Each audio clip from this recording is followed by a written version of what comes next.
What's up, everybody? It's your favorite unpronounceable words favorite nerd, and today we are looking at the NewAge Toys Arcee, otherwise known as whatever that is. Maschinenmensch. If you don't get this out of here, I can't stand when they do stuff like that. Give it something, let me be able to say it, you know what I mean? Anyway, this is of course on loan to me from Robert D, the Legends Master. He loves it, can't get enough. And he looks very weird holding them because he's a massive dude. Anyway, we are going to look at this guy, and I appreciate Robert getting her to me so swiftly, but in order to do so, we need to start with accessories. She comes with 2 sets of additional hands, left and right relaxed hands and left and right holding hands.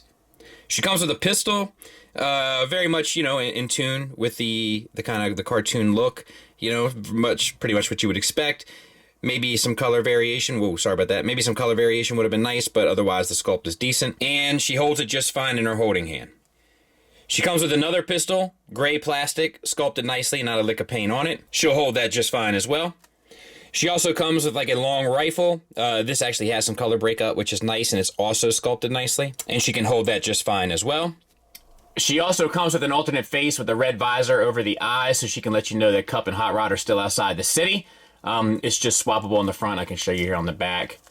Just slides in and slides off, and the sculpt is done nice enough. The lips are painted, the face is painted, and then the red visor. It's pretty nice. And let's look at vehicle mode. So, the pins are a little tight, so it doesn't really properly roll, but, you know, if it loosens up a bit, it will. There's no reason why it wouldn't.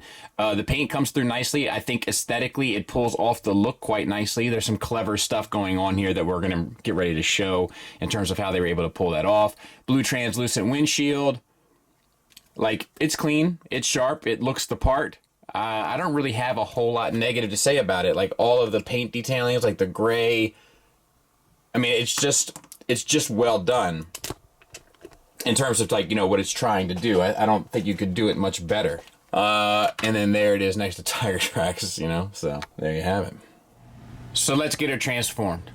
Split this back hatch. They're on double hinges. You can rotate them all the way down, and you want to get access to the legs. Interesting way to do it, right? Instead of just folding them up underneath the front of the hood, which is what we normally see. So you can bend those down, and you can bring actually the whole section here to help you work. Straighten out the legs, split them, rotate that little peg piece back. Unfortunately, that's as good as it gets, which is kind of a bummer. And then you want to spin the ankles so that they're facing the right way. And there is this gap here. You got to close the gap. Easy, lads. Now we're going to rotate the torso. So we're going to bring this up a bit. We're going to bring these arms down. We're going to pull these sections away and sort of loosen them up a taste.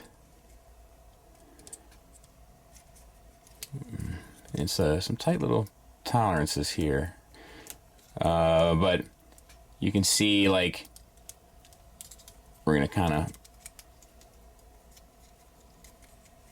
flip this around because we kind of want the car to be basically upside down, I believe, from where it started. And this windshield here, which is connected to it, that hinges also. That'll help you do that.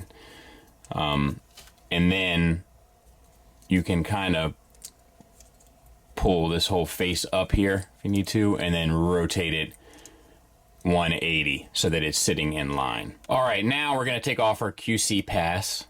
We'll just stick that somewhere else for the time being. And we're going to take this chest piece, and if you see, it will slide down just a taste, so you can kind of see it better on that end. It was there, and we're sliding it down.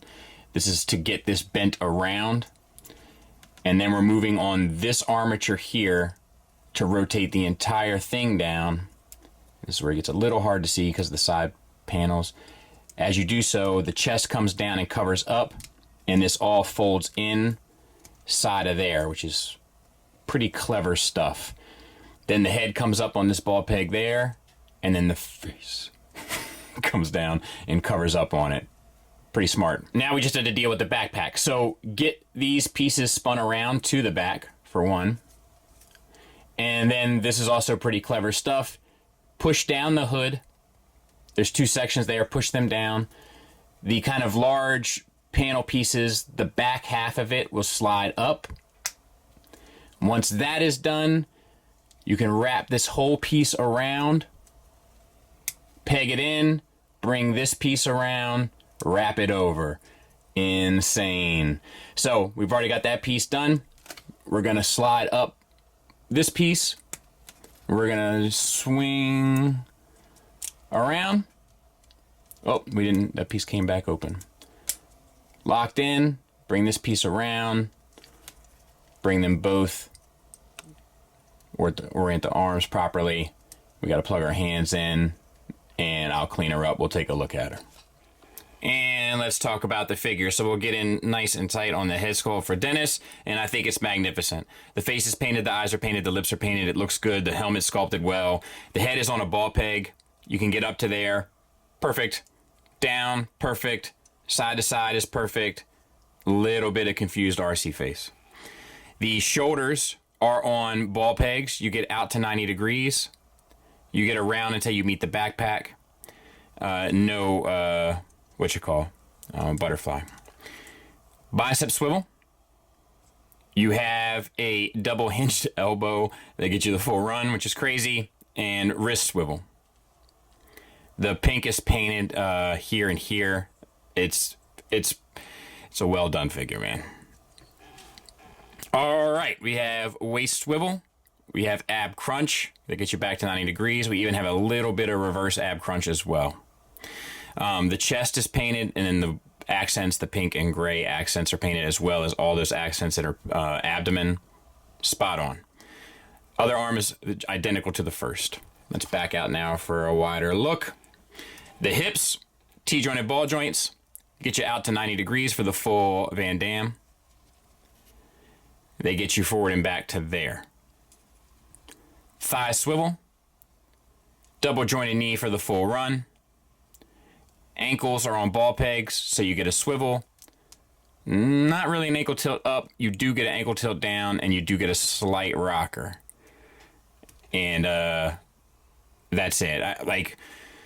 It's pretty well done. There she is from the back. Size comparison wise, there she is with NewAge Megatron and Magic Square Prime. So I would say that's pretty appropriate. Iron Factory Tarn and NewAge Brawn. So once again, I think that works nicely. And for the sake of tradition, there she is with the Hasbro Stunticon and the old school Iron Factory Scale Blaster.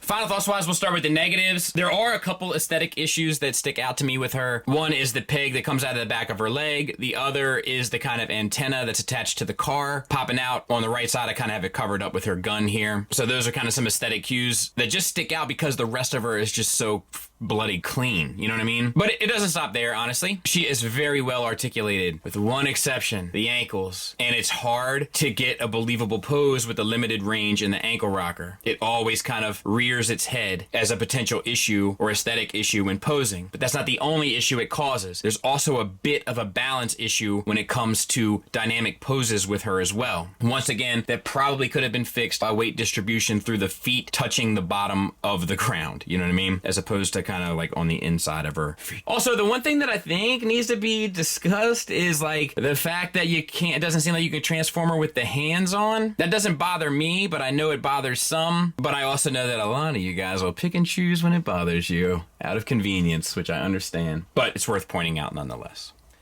Plenty of positives, though. The engineering for the transformation is nothing short of amazing, astounding, fun, intuitive, enjoyable, interesting, and rewarding. It's very well sculpted. It's very well decoed. The articulation works 95% across the board. The alt mode looks good. The robot looks good. The appropriate accessories come with the figure, to include an extra face and plenty of guns to boot. A lot of character comes across in the figure. It's fun. This is a strong recommend for me. This is extremely well done. Not perfect, but extremely well done. Thanks for listening. Thanks for watching. Until next time, take care.